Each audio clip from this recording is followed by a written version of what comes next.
ہمارا اسلام، ہمارا اسلام، ہمارا اسلام۔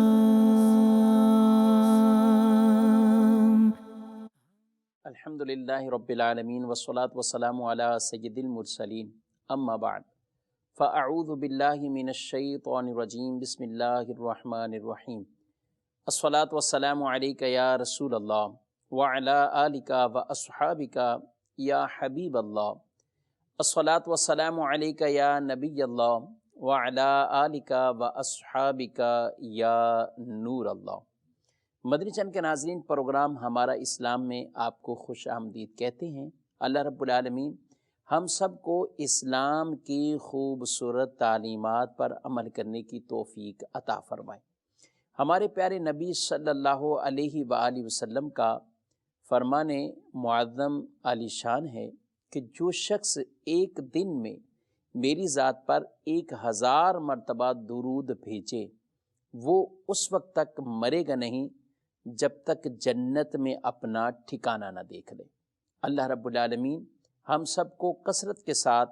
بارگاہ رسالت میں درود و سلام پڑھنے کی توفیق عطا فرمائے۔ صلو علی الحبیب صلی اللہ تعالی علی محمد صلی اللہ علیہ وآلہ وسلم، صلاۃ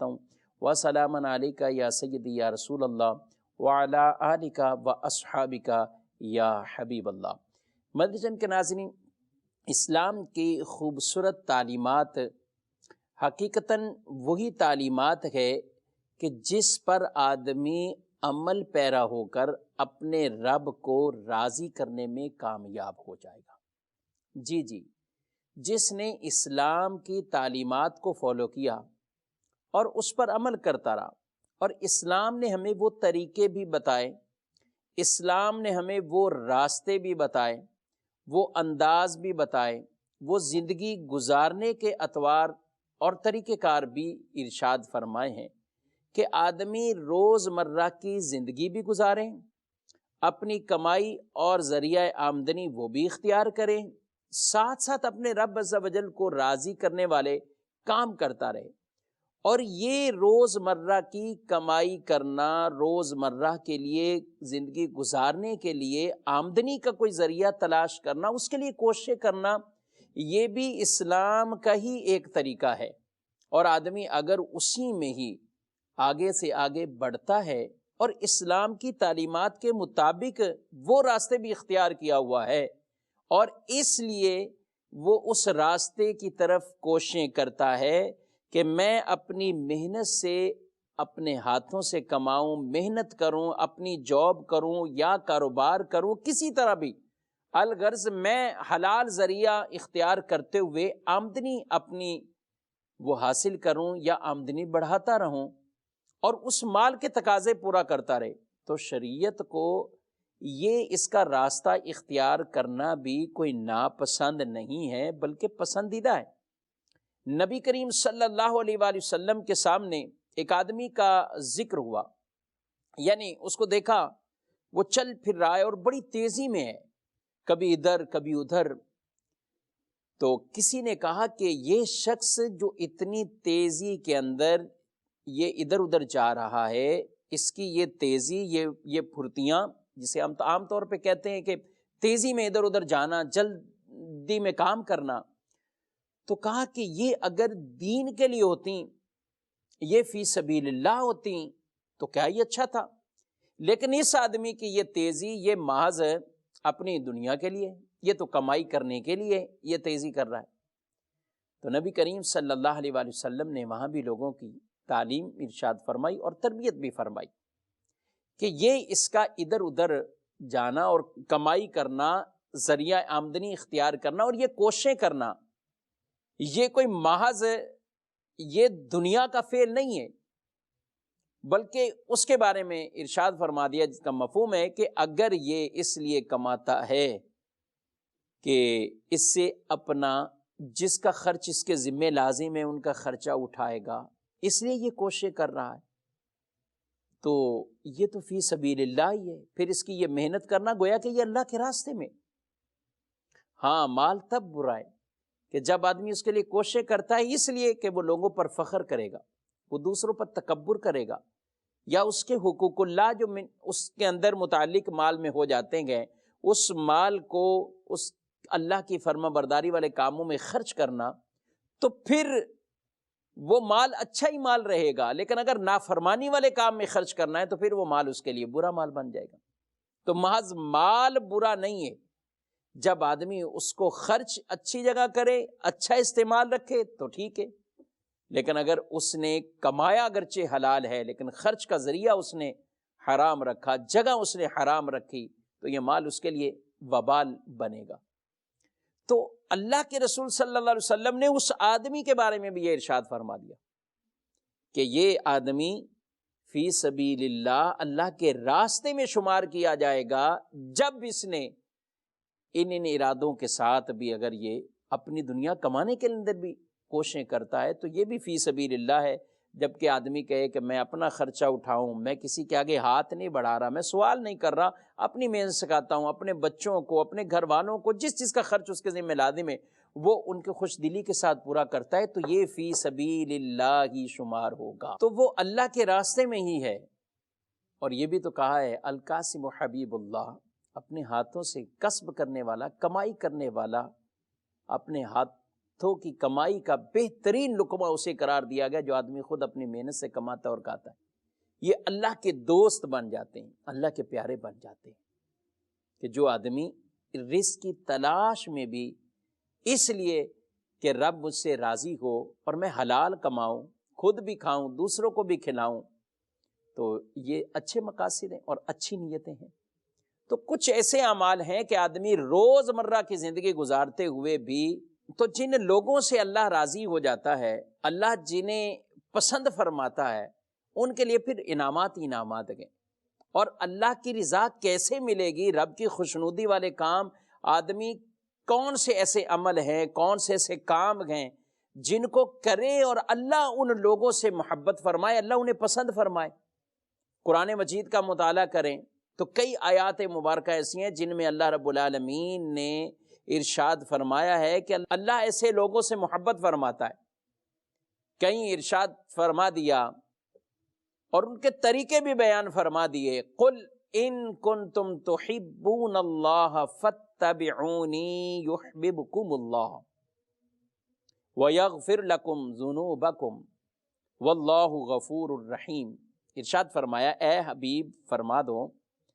کہ اے لوگو، ان کنتم تحبون اللہ فاتبعونی یحببکم اللہ، اگر تم اللہ سے محبت کرتے ہو تو میرے فرما بردار بن جاؤ، اللہ تم سے محبت فرمائے گا، اللہ تم سے محبت فرمائے گا، وَيَغْفِرْ لَكُمْ ذُنُوبَكُمْ، اور اللہ تمہارے گناہوں کو معاف فرما دے گا، بخش دے گا، وَاللَّهُ غَفُورٌ الرحیم،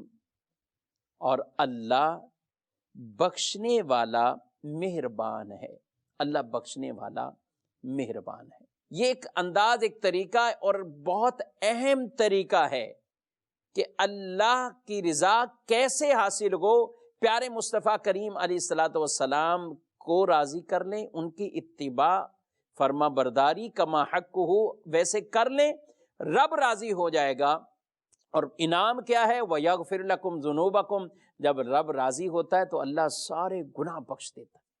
سارے گناہ بخش دیتا ہے۔ تو دو طریقے بیان کر دیے گئے، اللہ کی رضا چاہیے، رب کی محبت چاہیے، پیارے مصطفیٰ کریم علیہ السلام کی اتباع اور فرما برداری کرو، دوسرا گناہ بھی اللہ بخش دے گا۔ تو لہذا ہر آدمی کو چاہیے اور ہر مسلمان کی یہ خواہش ہوتی ہے رب مجھ سے راضی ہو جائے، اور اس سے بڑھ کر کیا انعام ہے؟ تو وہ پیارے آقا علیہ الصلوۃ والسلام کی اتباع کرے، فرما برداری والے کام کرے۔ نبی کریم علیہ السلام ارشاد فرماتے ہیں تم میں سے اس وقت تک کوئی کامل مومن نہیں ہو سکتا جب تک اس کی خواہش میرے لائے ہوئے کے تابع نہ ہو جائے، جب تک اس کی خواہش میرے لائے ہوئے کے تابع نہ ہو جائے۔ ایک حدیث میں ارشاد فرمایا کہ جس نے میری سنت سے محبت کی اس نے مجھ سے محبت کی، اور مجھ سے جس نے محبت کی وہ جنت میں میرے ساتھ ہوگا، وہ جنت میں میرے ساتھ ہوگا۔ تو اللہ کی رضا اسے ملے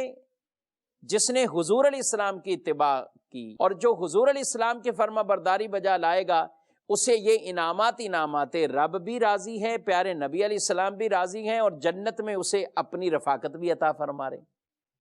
اللہ ہمیں کما حقہ نبی کریم علیہ السلام کی اتباع فرما برداری والے کام کرنے کی توفیق عطا فرمائے۔ ہمارا کام کرنا، ہمارا بولنا، بیٹھنا، چلنا، اٹھنا، پھرنا، سونا، نماز پڑھنا، عبادت کرنا، کمائی کرنا، سب معاملات کیسے ہو جائیں؟ یہاں تک کہ اپنی خواہشات، پھر وہ اپنی خواہشات نہ رہیں بلکہ اپنی خواہشات کو بھی پیارے نبی علیہ الصلوۃ والسلام کے طریقہ کار اور آپ کے فرامین کے تابع کر لیں۔ تو جب ہر چیز ہی تابع ہو جائے گی تو انشاءاللہ کامل ایمان والے کی یہ وصف اور یہ علامت یہ نصیب ہو جائے گی، اور اللہ بھی راضی، اللہ کے پیارے رسول بھی راضی۔ مدنی چینل کے ناظرین، اللہ کی رضا کس آدمی کو ملتی ہے؟ قرآن پاک میں ایک اور مقام پر بھی رب تعالیٰ یہ ارشاد فرماتا ہے، جہاں اللہ رب العالمین نے لوگوں کے لیے یہ بیان فرما دیا کہ زُجِّنَ لِلنَّاسِ حُبُّ الشَّهَوَاتِ مِنَ النِّسَاءِ۔ قرآن مجید فرقان حمید میں باقاعدہ اس کا بیان کیا گیا کہ لوگوں کے لیے آراستہ کی گئی ان خواہشوں کی محبت، عورتیں، بیٹے، طرح طرح کے زیورات، یا آج کے ہم اس ماحول کے مطابق دیکھ لیں تو بڑے بڑے مکانات ہیں، گاڑیاں ہیں، یہ سب چیزیں ہیں۔ ہر ایک کی طلب ہے کہ وہ یہ سب چیزیں حاصل کرے۔ شریعت کے دائرے قائر میں رہتے ہوئے کوئی حاصل کرتا ہے، منع بھی نہیں ہے،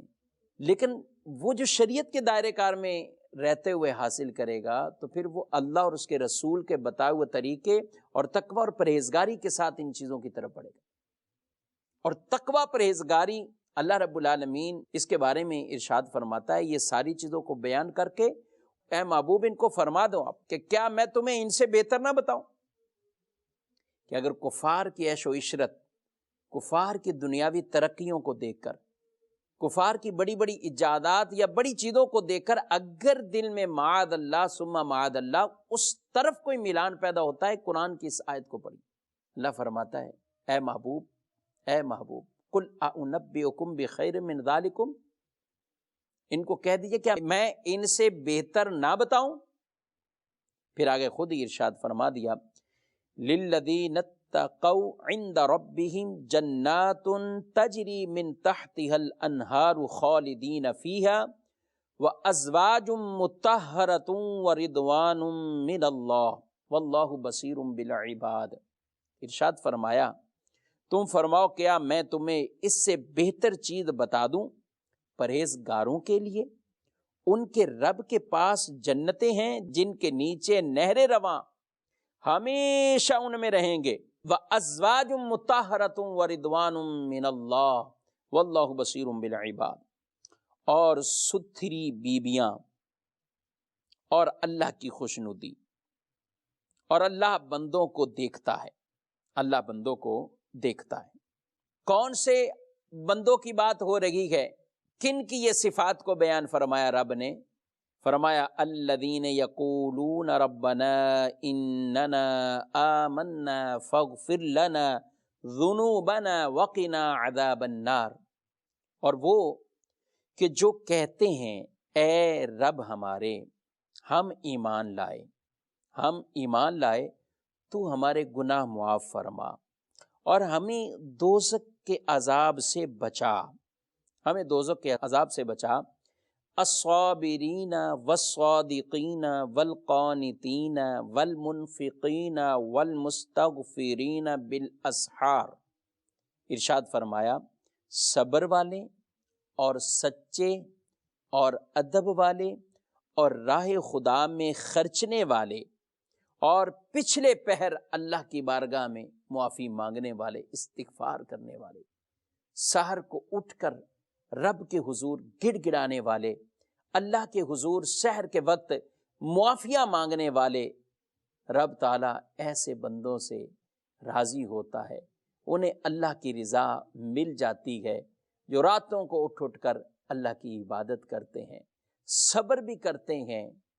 رب سے ڈرتے بھی ہیں، زبان کے سچے بھی ہیں، رب کی راہ میں خرچ بھی کرتے ہیں،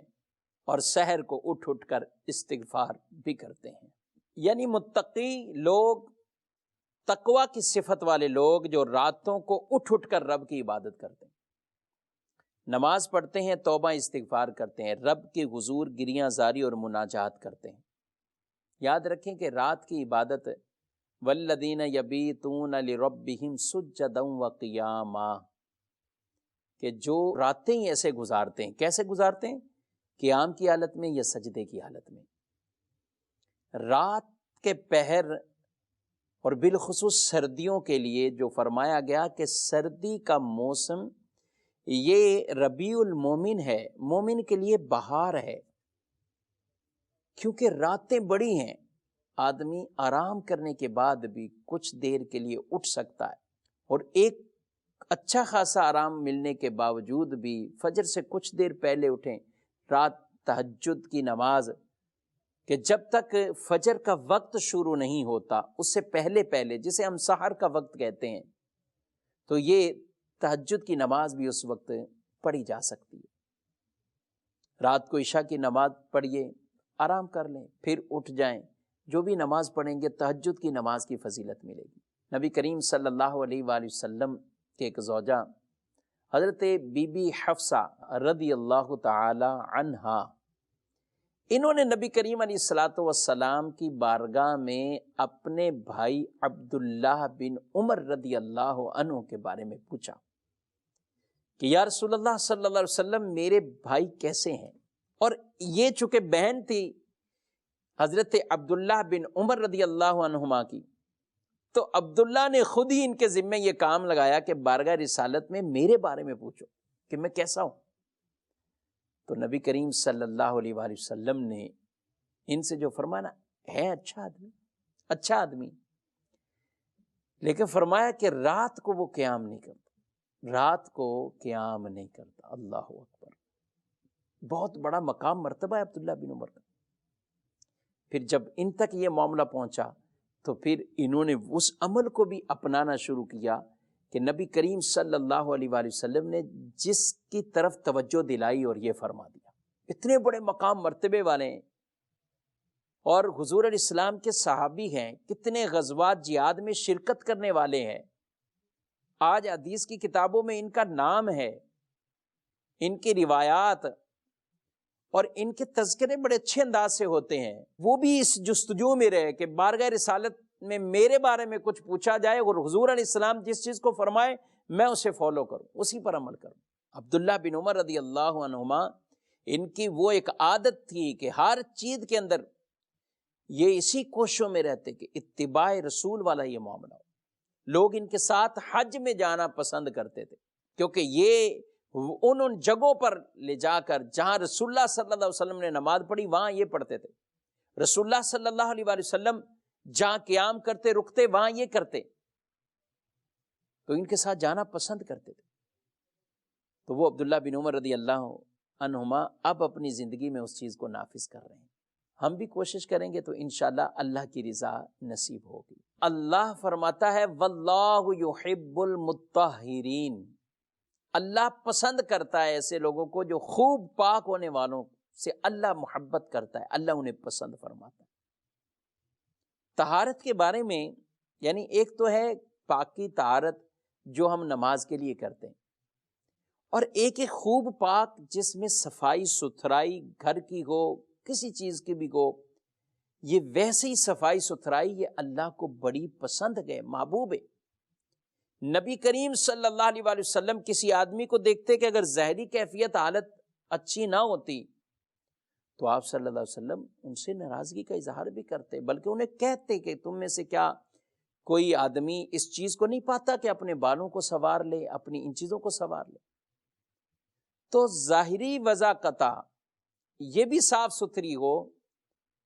باطنی طور پر آدمی صاف ستھرا ہو، یہ تو ہونا ہی چاہیے، لیکن اس کے ظاہر کے بارے میں بھی فرمایا گیا اس کا صاف ستھرا ہو، اچھا ہو۔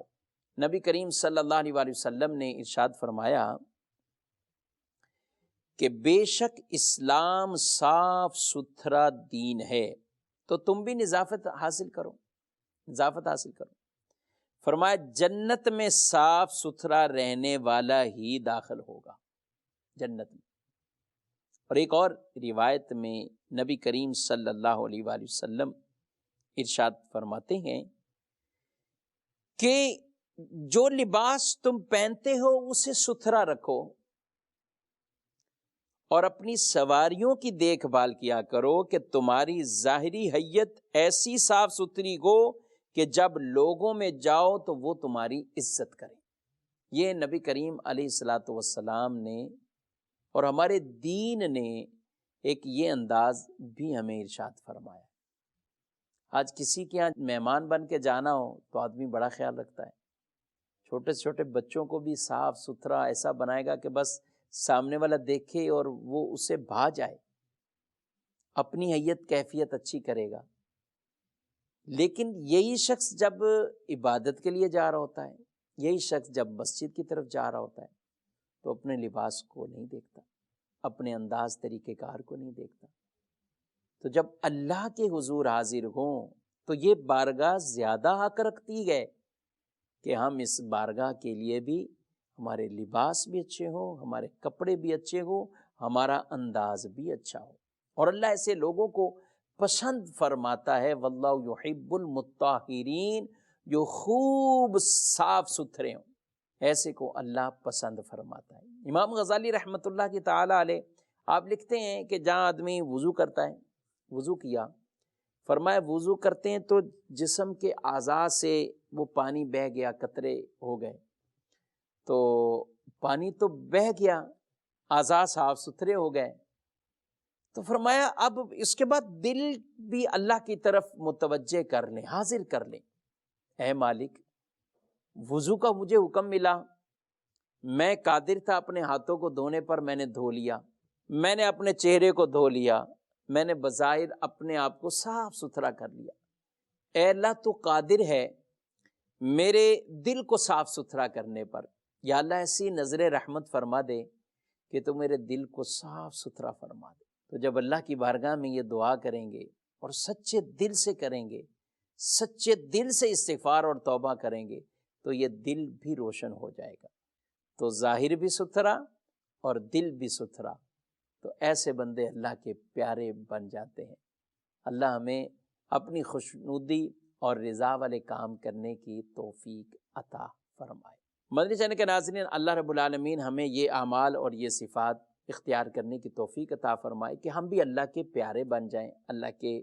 محبوب بندے بن جائیں، رب ہم سے راضی ہو جائے، رب کی رضا والے کام ہم کرتے رہیں، رب کے پیارے حبیب علیہ السلام کی خوشنودی اور اطاعت اور فرما برداری والے کام کرتے رہیں۔ اس پروگرام میں آپ کے کچھ سوالات کو بھی ہم شامل کرتے ہیں اور ہمارا ایک سیگمنٹ بھی ہے سوال جواب، تو بڑھتے ہیں اپنے اس سیگمنٹ کی طرف،